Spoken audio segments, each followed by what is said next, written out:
काय मागण्या तुमच्या आता आहेत त्यांच्या धनाकडे तुम्ही एल्गार मोठा सातत्याने महाराष्ट्र सरकार आणि मुंबई महानगरपालिकेने ह्या पंचकृषीलावर जो अन्याय केला, ठाणे जिल्ह्यावर जो अन्याय केला, पालघर जिल्ह्यावर जो अन्याय केलेला आहे इथल्या भूमिपुत्रांवर, इथल्या कष्टकऱ्यांवर, इथल्या शेतकऱ्यांवर, त्या अन्यायाच्या उद्रेकाच्या विरोधामध्ये हा निर्णायक मोर्चा आम्ही काढलेला आहे. आपल्याला माहिती आहे की गेल्या 25 वर्षापासून जमीन, पाणी, रोजगार आणि विकासाच्या प्रश्नावर सगळ्या भूमिपुत्रांना बरोबर घेऊन कुणबी सेनेनी दमदार लढे ह्या ठिकाणी केले. 40-40 तासाचे 140 तासाचे आम्ही घेराव घातले, परंतु निर्दिष्ट सरकारला कधी जाग आली नाही. धरणापाठीमागे धरणं बनवली जातात आणि त्या धरणातलं पाणी 100% काढून मुंबईला दिलं जातं, मुंबईच्या लगतच्या शहरांना दिलं जातं. इथे प्यायचं पाणी नाही. सगळ्यात दुर्भिक्ष हे आहे की ही लाजीरवाणी बाब आहे सरकारला. आजपर्यंत अनेक राजवटी येऊन गेल्या. सगळ्या मुख्यमंत्र्यांनी कुणबी सेनेच्या सगळ्या मोर्चाची दखल घेतली. निवडणुकीच्या वेळेला काही आश्वासनं दिली जातात, पण त्या आश्वासनाला हरताळ फासला जातो आणि इथल्या गरीब माणसाला पाण्यापासून वंचित ठेवलं जातं. आमच्याकडच्या शेतीला उजाड करून टाकलं. आज पश्चिम महाराष्ट्रामध्ये, उत्तर महाराष्ट्रामध्ये ज्या पद्धतीने शेती होऊ शकते 12 पाण्याखाली, तशा पद्धतीने शेती लावण्याची धमक ठाणे जिल्ह्यामध्ये आणि पालघर जिल्ह्याच्या भूमिपुत्रांमध्ये, आदिवासींमध्ये आहे. परंतु आमची धमक काढून घेतली. आम्हाला प्यायला पाणी मिळालं नाही.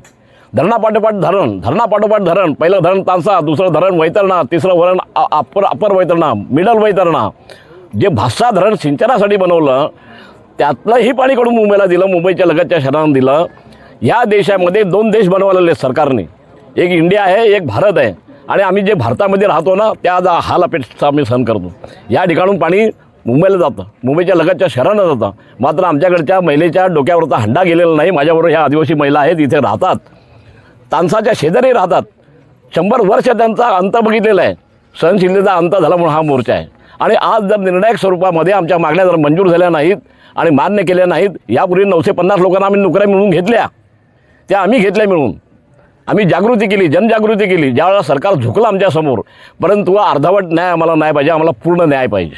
पूर्ण न्यायासाठी ही लढाई आहे.